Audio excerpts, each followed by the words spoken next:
Hot topic sa kasalukuyan ang professional basketball player at dating PBA star na si Mark Cardona dahil sa pagkakasangkot niya sa isang kontrobersiya kamakailan. Kilalanin ng kanyang tunay na pagkatao, ang tagumpay na naabot niya sa basketball at ang mga kontrobersiyang hinarap niya mula noon hanggang ngayon. The Philippines Showbiz List presents tunay na pagkatao ng ex-PBA player na si Mark Cardona. Mark's personal details. Si Mark "Mac" Cardona, 44 years old at kilala rin bilang Captain Hook, ay isang professional basketball player at ex-player ng PBA. Ipinanganak siya noong November 3, 1981 sa Mandaluyong, Metro Manila. Bilang bunso sa 5 magkakapatid, lumaki si Mark sa isang pamilyang humubog sa kanyang determinasyon at pagsusumikap.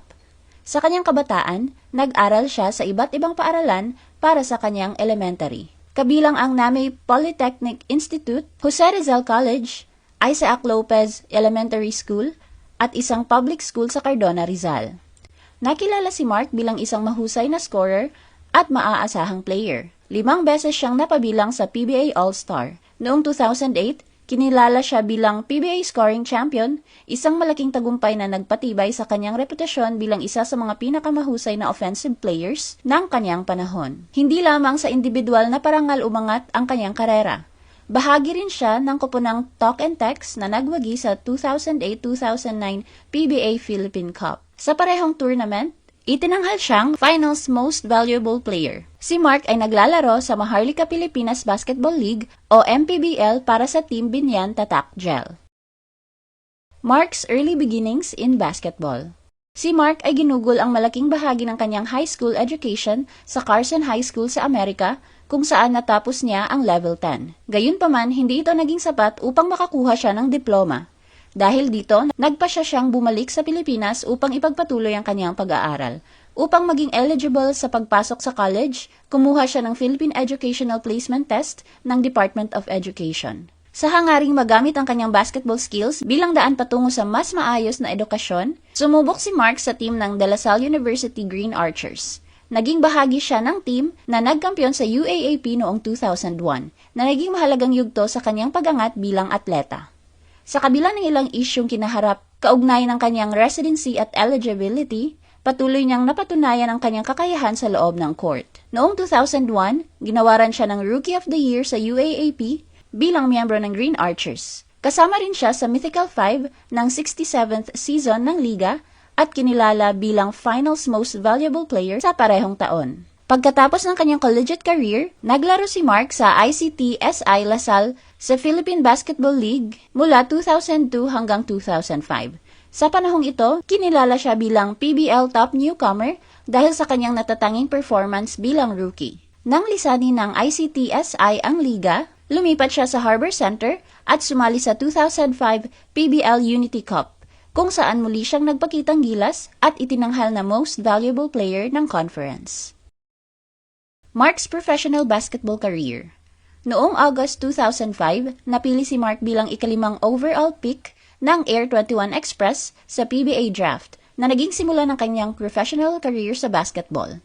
Bago nagsimula ang season, agad siyang nailipat sa Talk and Text Tropang Texters, kung saan unti-unti niyang naipakita ang kanyang kakayahan sa kabila ng mabagal na simula sa kanyang rookie season.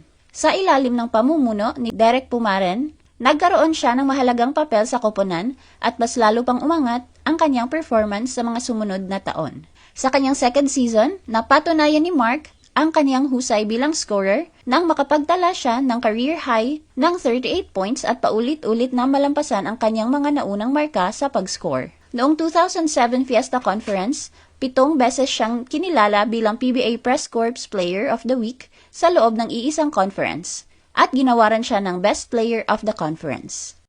Naging nominado rin siya para sa Most Valuable Player ng 2006-2007 season. Noong November 2008, lalo pa niyang pinagtibay ang kanyang reputasyon matapos makapagtala ng 42 points at 6 rebounds sa isang laban na nagbigay ng panalo sa kanyang koponan.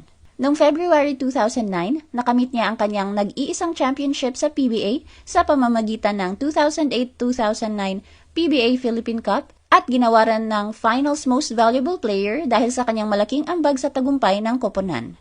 Noong 2010, inilipat si Mark sa Meralco Bolts kapalit ng isang first-round pick. Sa kanyang unang laro para sa koponan, agad siyang nagpakita ng solid performance sa pamamagitan ng pag-register ng 12 points, 6 rebounds at 4 assists, kabilang ang game-winning shot.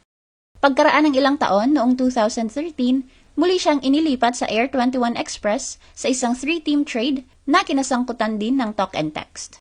Sa kanyang pagbabalik sa Air 21, muling nagsama si Mark at ang kanyang dating coach sa college, pati na rin ang ilan sa kanyang dating teammates. Sa kabuuan, ang kanyang professional career ay naging patunay ng kanyang pagiging isang mahusay na scorer at mahalagang manlalaro sa iba't ibang koponan sa PBA. Mark struggled with depression. Si Mark ay naging sentro ng usapin tungkol sa mental health sa Philippine sports matapos ang kanyang controversial na life-threatening personal crisis noong August 2016, kung saan isinugod siya sa intensive care unit ng University of Perpetual Help Hospital sa Las Piñas hanggang sa ma-stabilize ang kanyang kalagayan dahil sa overdose ng sleeping pills bunsod ng matinding depression at personal na problema.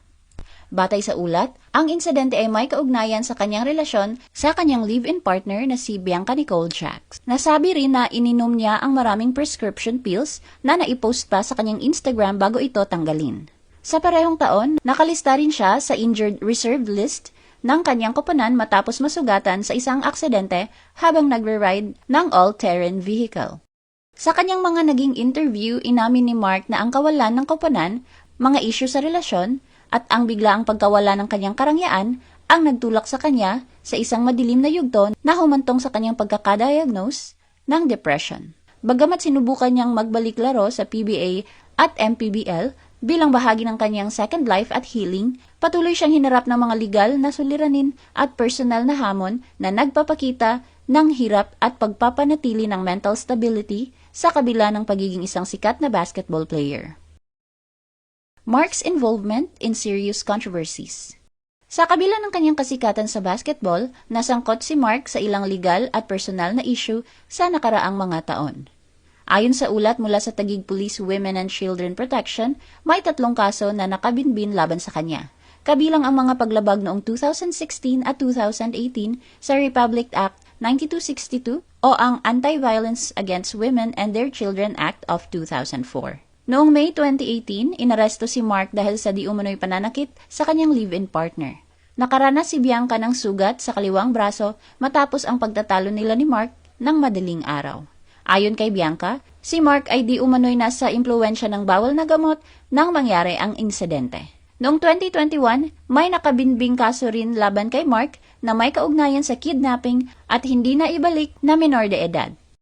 Kamakailan, si Mark ay nakadetain sa Taguig Police Station matapos ireklamo ng harassment ng isang 22-year-old na babae sa isang insidente sa bar sa Bonifacio Global City.